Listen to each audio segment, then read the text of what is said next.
Okay, so we are back. It is a cold morning, Beit Shemesh. It's like 60 degrees, so everyone's freaking out. Um, Maybe I can't go biking today. It's like cold. The wind. We'll see. Either way, it's Parsha Toldos. Things start to get exciting. We have Esav with Yaakov to split the brothers. We also have this big difference. I think that kind of shows the contrast of Yitzchak and Abraham, which we kind of focus on today. Um, we know that we look at Avram, he had Chesed. We look at Yitzchak, he had Gevura, and Yaakov was kind of this Kolel that kind of was the mix in the middle. And Meor Vshemesh says, don't think Chas v'shalom that's all they have is one midah, but like every person, you have strength, you have your main, your midos are like tuffle to that.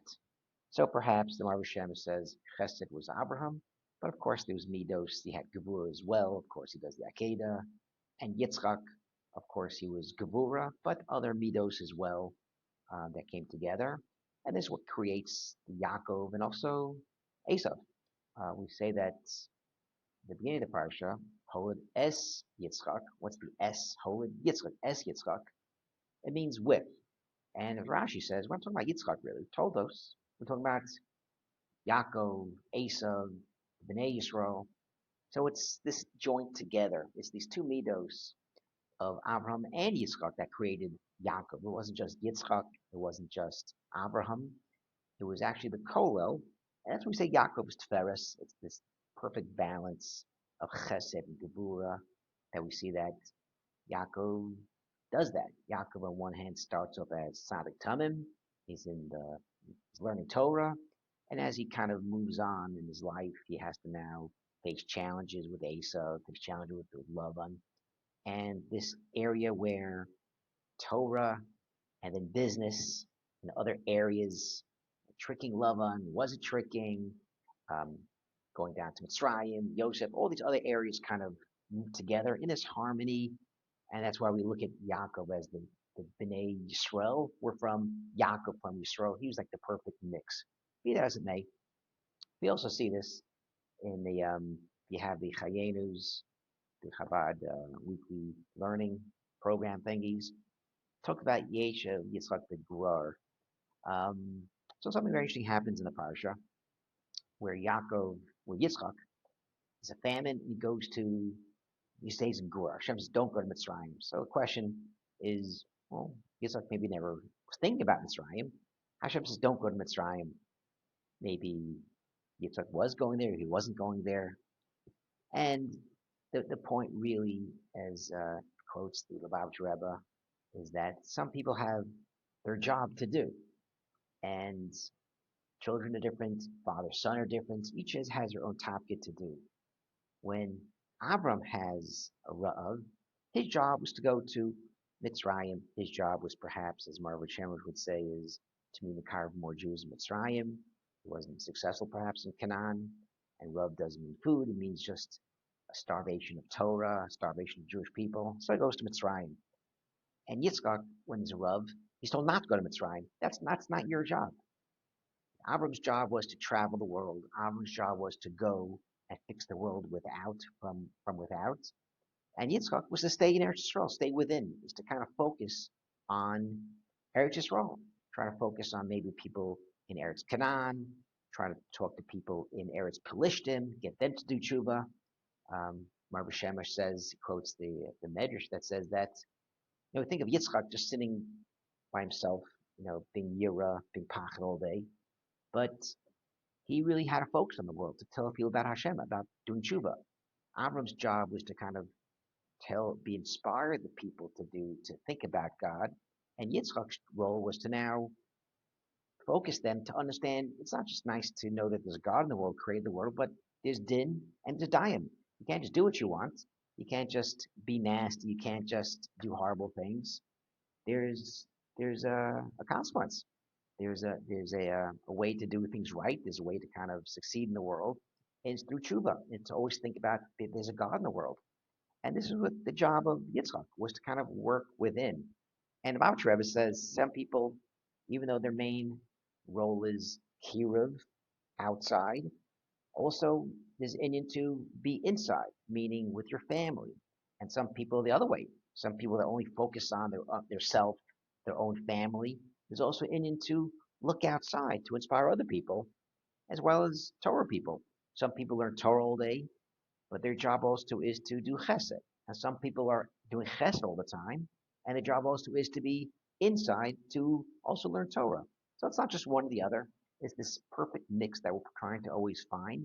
That's something that the real contrast of Avram and Yitzchak is. Each one had their role. Each one knew what their strength was and worked to that strength. And we should do the same. The other interesting part, we see that what happens when your son goes off.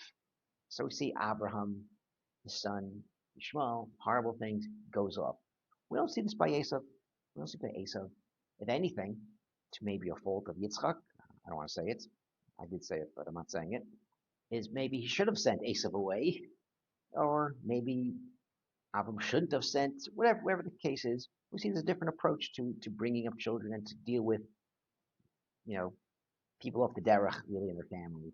Where Abram is casting Ishmael aside, listening to Sarah. Yitzchak, on the other hand, he embraces him.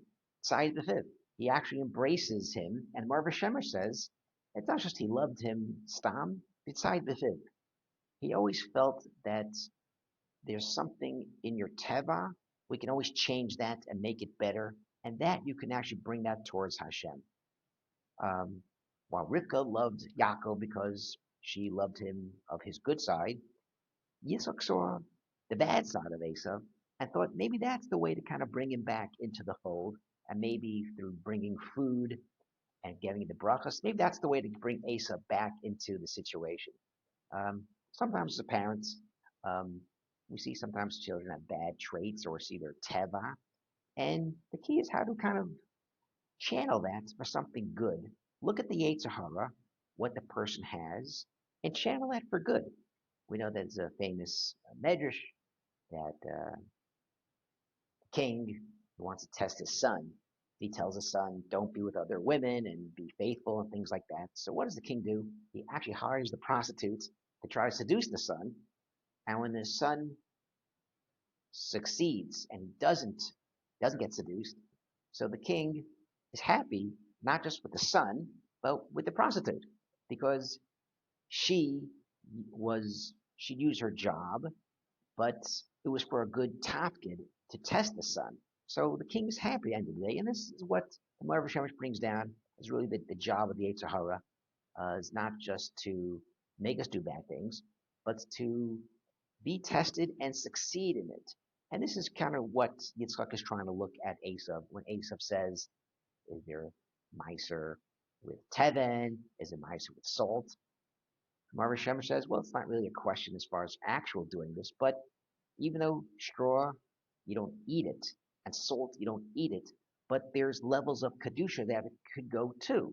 Salt you put in food to make it taste better, and straw can be used to feed animals to bring karbanos. Straw could be used to put in an old mattress to make it better so you can sleep better. There's things that can attach to kedusha. So things that aren't kadosh, maybe there's a level of kedusha that could be attached to kedusha, and this Meiser could be there. And this is the lesson that Yitzchak actually takes from Esav, is perhaps Esav isn't Kadosh.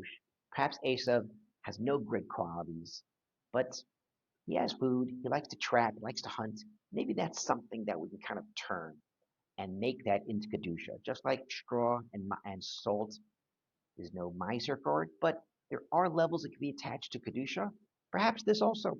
And this is kind of the one lesson I think one of the takeaways of the Parsha is as a father, as a friend, to see traits in people. Maybe people are doing things that are bad or not well. But the key is how to kind of use it to maybe encourage them to take this trait that they have.